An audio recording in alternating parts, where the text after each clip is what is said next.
অন্তর্বর্তীকালীন সরকারে আরও 4 জন উপদেষ্টা নিয়োজিত হয়েছে আমরা দেখতে পাচ্ছি, যাদের পূর্বাভিজ্ঞতায় প্রধানত আমলাতান্ত্রিকতা। একথা স্পষ্ট বোঝা যাচ্ছে যে এখন রাষ্ট্র পরিচালনায় কলাকৌশলীদের পরিচালনার জন্য যে অভিজ্ঞতা সম্পন্ন মানুষের দরকার, ডক্টর ইউনূস সেই ধরনের লোকদেরকেই সমবেত করছেন তার প্রশাসনিক ব্যবস্থাপনায়।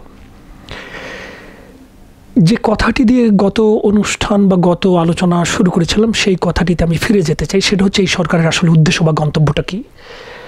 আগে বলা হয়েছিল যে আমরা তা জানি না, এখনও বলা যায়।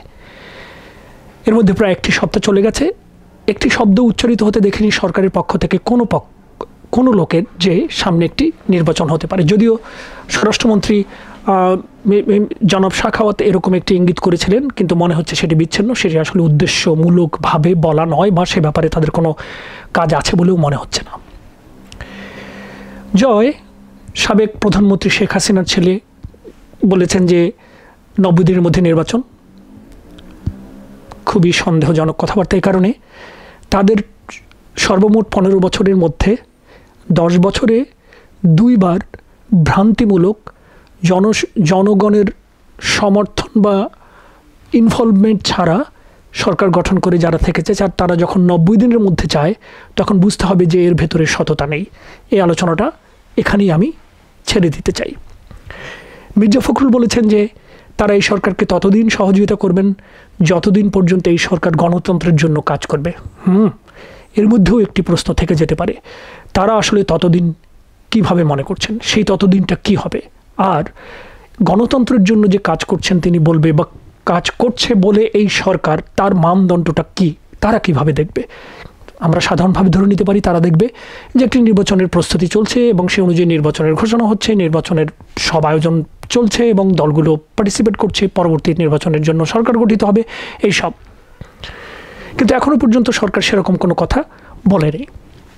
এই যে সরকার সেরকম কোনো কথা বলেনি, তার ভিত্তিতে যদি আমরা আবার জয়ের কথায় ফিরে যাই, 90 দিনের মধ্যে নির্বাচন, 3 মাস, তিনি যদি বছরে 4 বার বলেন, 20 বার যদি বলেন তাহলে 4-5 বছর, যদি 40 বার বলেন 10 বছর, তবে কি আরেকটি স্বৈরতান্ত্রিক সরকারের সম্ভাবনা আমরা দেখছি?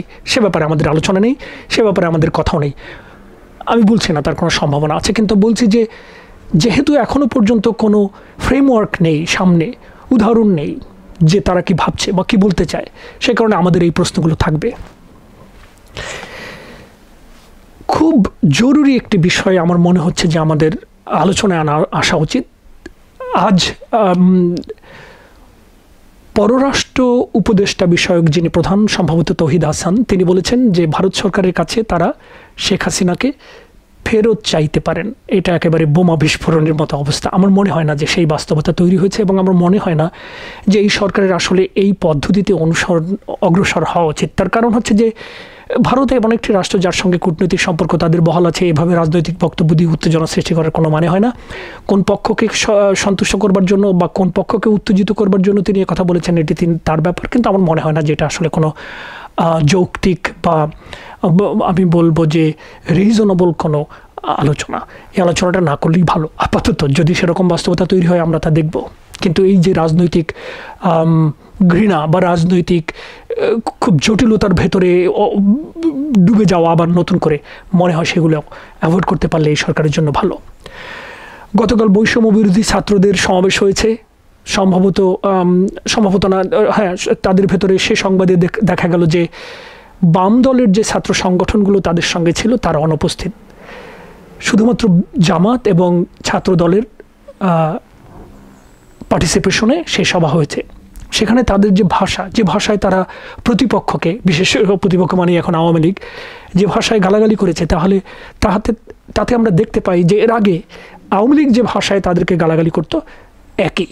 যদি তাই হয় তাহলে ডক্টর ইউনূসের নেতৃত্বে এরকম আরেকটি সরকার গঠন হওয়ার পরে তাদের নেতৃত্বে সেই সরকারে এদেরও প্রতিনিধি থাকার পরে তারা যদি এই ভাষায় কথা বলে, তাহলে আমরা নতুন কী পেলাম? এই প্রশ্নটা থাকলো। একইভাবে বলবো যে আজকে আরেকজন বিএনপির নেতা বলেছেন যে যদি শেখ হাসিনার ছবি কোনো পত্রিকা ছাপা হয় তাহলে সে পত্রিকা জ্বালিয়ে দেবে, টেলিভিশন জ্বালিয়ে দেবে। হাস্যকর, মানে ভাবা যায় না। যদি এই হয় তাহলে সেই সরকার সেই সরকার আর এই সরকারের ভেতরে তফাৎ হবে কি? আসলে সহনশীলতা দরকার, আসলে মার্জিত রাজনৈতিক চর্চার দরকার। এই যদি এক্সপ্রেশন হয় তবে তারা যখন আবার আসবে, এবং আসবেই তো, কোনো কারণ নাই ভাবার যে তারা কখনো আর আসবে না, তখন তারা আবার এই কথাটা বলবে, আমরা যারা জনগণ আমাদের পরিণতিটা কী। ফলে দয়া করে আমরা যারা জনগণ তাদেরকেও মাথায় রাখবেন।